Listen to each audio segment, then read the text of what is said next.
Tervist! Hakkame kohe pihta ja räägime täna lahti ühe päris põneva maailma. See on STEAM-haridus. See on selline lähenemine, mis on tegelikult muutmas seda, kuidas me õpime ja kuidas me tulevikku loome. Nii et pange end valmis, sest see on palju enamat kui lihtsalt üks suvaline lühend. Alustame kohe ühe küsimusega. Oled sa kunagi mõelnud, et kuidas saaks näiteks bioloogia ja disaini kokku panna või matemaatika ja kunsti? Need tunduvad ju nii erinevad valdkonnad. Aga just see küsimus ongi tegelikult kogu STEAM-i südames. See ongi see mõtteviis, mis aitab näha seoseid seal, kus teised näevad ainult piire. Okei, lähme siis asja juurde. Mis see STEAM siis täpsemalt on? See ei ole mingi järjekordne uus moeröögatus, vaid tegelikult päris suur muutus selles, kuidas me teadmisi omandame.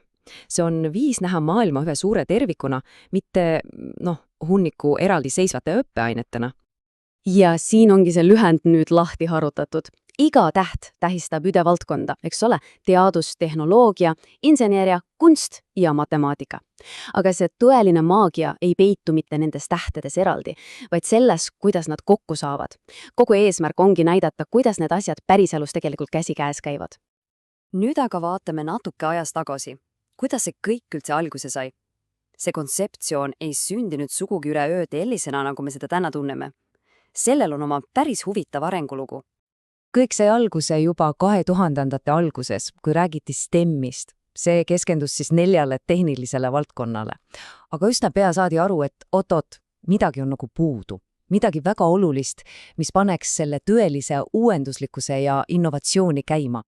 Ja see murranguline hetk saabuski siis, kui lisati see A-täht. Arts ehk siis kunst ja loovus.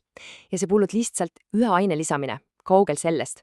See muutis tegelikult kogu raamistiku terviklikuks filosoofiaks, mis väärtustab disaini, loovust ja seda kuulsat kastist välja mõtlemist.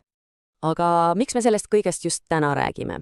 Asi on lihtne, sest just see STEAM lähenemine arendab täpselt neid oskusi, mida meil kõigil ja eriti meie lastel on vaja, et sellest kiires ja muutuvas maailmas hakkama saada. Ja see ei ole mingi kohalik leiutis. STEAM põhimõtted on omaks võtnud maailma kõige edukamad haridussüsteemid. Me räägime siin USA-st, Soomest, Singapurist. See on tõesti globaalne liikumine parema hariduse poole. Nii et kõige olulisem ongi see, et STEAM arendab tulevikukindlaid oskusi. Siin pole asi niivõrd faktide tuupimises, kuivõrd just oskuste omandamises. Kriitiline mõtlemine, meeskonnatöö, tehnoloogia loovkasutamine. Need on need oskused, mis jäävad alati oluliseks.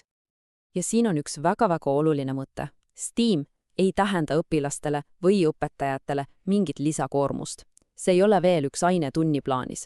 See on lihtsalt uus viis õpetada neid samu juba olemasolevaid teemasid, aga nii, et nende omavahelised seosed ja praktiline väärtus tuleksid esile.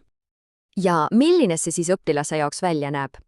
See tähendab rohkem praktilisi käed külge projekte.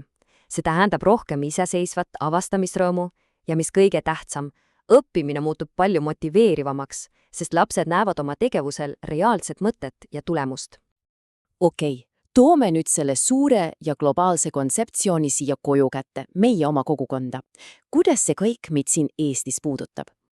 Eestis on see idee ringi liikunud juba oma 10 aastat ja tihtipeale kasutatakse lühendit MATIK. Nagu te näete, on tukid täpselt samad, lihtsalt eestikeelses tõlkes ja natuke teises järjekorras. Aga idee on täpselt seesama. Aga teate mis? Meie siin Tartu Jargentaga koolis oleme teinud teadliku valiku jääda selle rahvusvaheliselt tuntud STEAM-lühendi juurde. Ja see pole niisama. Sellel on väga konkreetne põhjus, mis on seotud kogu süsteemi alustalaga. Ja siin ongi see võtipeidus. Tähtede järjekord on tegelikult oluline. Teadus ehk science on esikohal. Miks? Sest just see teaduslik meetod on nagu liim, mis seob tehnoloogia, kunsti ja matemaatika üheks loogiliseks ja loovaks tervikuks. Ja lõpetuseks jätan teid mõtlema just selle küsimuse üle. Nüüd, kui sa mõistad natuke paremini, kuidas teadus, loovus ja tehnoloogia kokku saavad, siis mõtle korraks, millise suure või väikese probleemi võiksid just sina lahendada, kasutades seda võimsat mõtteviisi.